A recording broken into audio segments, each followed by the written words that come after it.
Good day to you my fellow endoskeletons, I'm Kenetor and welcome back for another Starbase progress report. This is week 14 of 2022 and if you're new here, I bring you the latest news and updates of everything Starbase every week. So make sure you subscribe and hit the bell so you never miss out. Now let's get to it.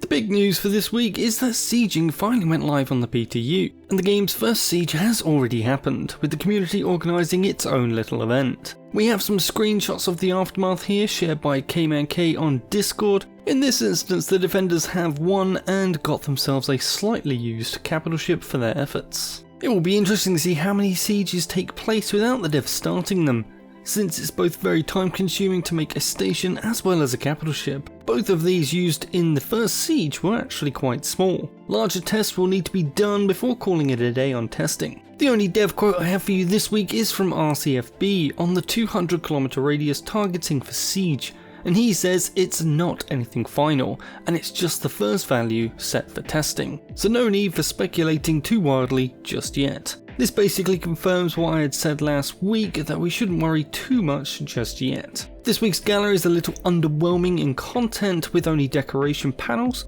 but this is still work that can really help your stations look fantastic. And in our third image here, you start to see why, with hallway looking very complete and detailed. The only thing missing here is a nice floor, which is exactly what we get in the last image here. Flooring is something I pointed out recently as something we needed in addition to the wall pieces, and you can even see around the edges that there is even detail there too. The visuals for Starbase is definitely going up a notch when it comes to stations and capital ships, with now the only downside being the lack of designer. We haven't done a full run through of the general notes in a good while, because they are just so long. But after the new and completed sections are out of the way, let's take a little look at what's really happening in Starbase development, so stick around for that. Kicking off with completed features, however, we have got a nice list this week with both big and small features. Chat log feedback when entering anti-gravity zones. Just like our notifications on entering and leaving safe zones, now we will have these for anti-gravity zones too.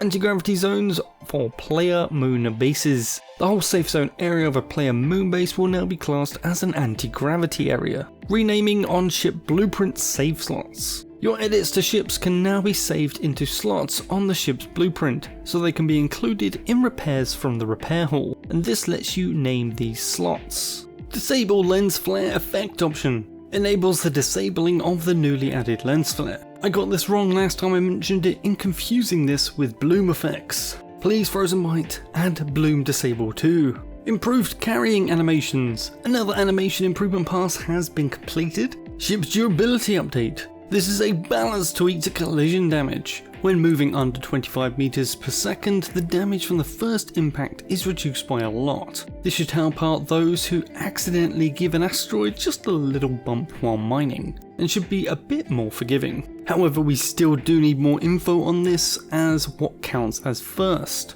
Does it have a timer? Is it per spawn of the ship? Or is it just once per lifetime of the ship?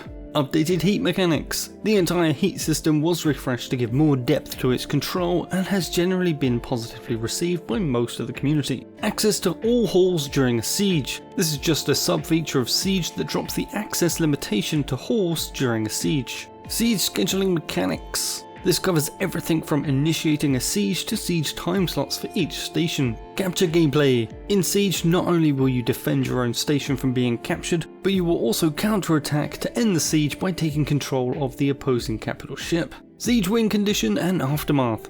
Everything is now in place for the game to declare a winner and transfer assets to that winner, as well as reset safe zones. Siege Terminal. This capital ship component is for military capital ships and is where you will be starting a siege from. Siege HUD. This new HUD tracks everything needed during a siege. Reconstruction machine for stations. These need power through the supply conduit network, which is only on capitals at the moment but should be coming to stations too. Diving into our newly started features now, and we have damaging docked capital ships during a siege. This one's super vague as to what counts as docked and to what type of capital ship would be vulnerable. I have previously read it would be capitals under construction within a capital ship dock, but we still need more info from the devs on this one. Ship safe zone settings. If you want your ships to leave the safe zone, this has always had to be toggled in the game settings. This is now being moved to the ships tab. social chat and player relation colors and icons. This was previously hinted at being just for Siege, but it could be more game-wide as described here, and possibly a better foundation of IFF and player or company relations. Using easily bug mode while holding a weapon. This will be needed for doing repairs during a siege and while holding a gun.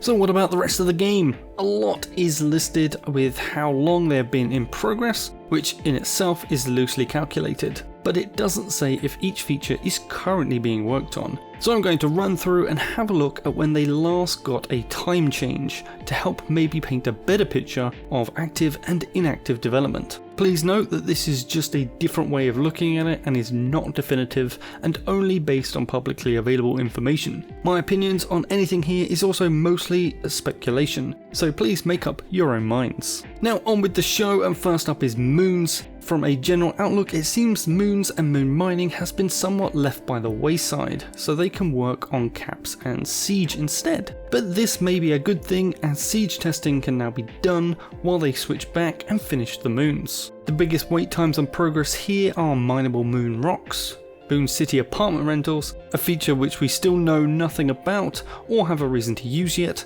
and new moon terrains and geometry. There is one more part in this section that is moon-based aggregation, and as far as I can tell, this is getting recent and regular progress. Capital ships are up next. I must point out here we have seen a great deal of progress and lots of capital related features getting finished off to a working level over the recent weeks and months. But sometimes we see stuff that wasn't announced not that long ago, like the cap expansion minimap, get started only to stop a mere month later, and progress grind to a halt. But the biggest letdown here is access for capital ships not progressing for 24 weeks. In my own opinion, this may be down to the underlying permission system and was waiting on improvements. Not only that, we have seen the access pages changing on the PTU, so this progress is not reflected here. This one's a big one. Spaceships has quite a bit of progress work.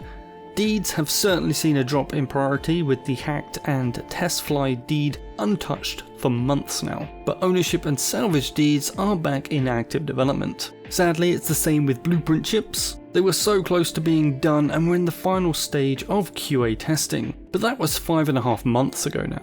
The next batch of spaceship features fares a little better, but starts with more bad news for the designers. The drive-in designer feature has been inactive now for over half a year, and this is probably held up by whatever is holding up blueprint ships, as the two are very much linked with the security system of blueprints as a whole. But some good news here is that casual mode for the ship designer, something that could be laying the groundwork for station and capital ship designers, is still in active development, as is the recently announced ship insurance feature. So at this point you might be wondering, with so much content not being worked on, where is all the stuff that is? Well, that's where stations comes in. Nearly everything in this section is under active development, as far as I could tell from looking back over the progress reports. The only exceptions to this have been station blueprints and station clusters. Both have not seen any marked progress in 6 weeks. With stations still needing a huge amount of work as well as content, this is very much a good thing to see so much activity here.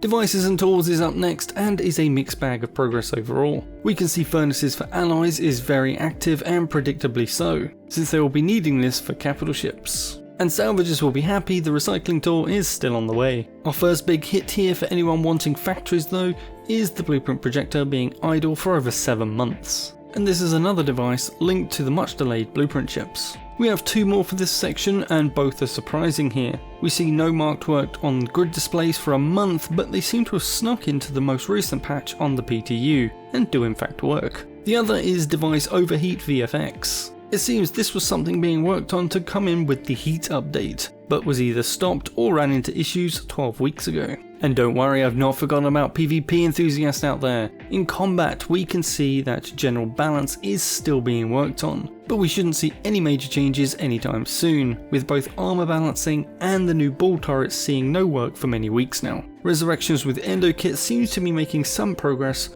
but albeit slow progress. Our last section is other features, a sort of miscellaneous catch-all for stuff that doesn't fit anywhere else. This one continues the progress or lack of shown in most of the report, Cosmetics, tutorials and item crates are still burning full steam ahead, with item crates now reaching over a year in dev time. On the other side of this, however, we see Inventory 2.0, company storage and fast travel VFX have been at a standstill for nearly as long in some cases. For me personally, I think the company storage progress is the most damaging here, especially since we have been calling for this since closed alpha started, and being able to effectively and easily share things within a company is kind of important to a game being built around playing in groups. Some more other features now, and these seem a little less important, but as you can see, these are actively being worked on for the most part. Little by little, Starbase is improving. What we need now from the devs is some explanation on what the blockers are that they are facing to deliver the bigger, more delayed features. Let me know your biggest highlight or disappointment in the comments below. And that's it, you're all caught up with this week's Starbase news. Don't forget to come drop by my Discord or chip in to support the channel via donor box or YouTube memberships. All my monthly supporters are listed at the end of my videos, and all get access to a supporter channel on my Discord, as well as my eternal gratitude. As always, please do smash that like button, share this video with your friends and faction, leave a comment with any questions you want answers to, and I'll see you in the next one. Kenetor, out.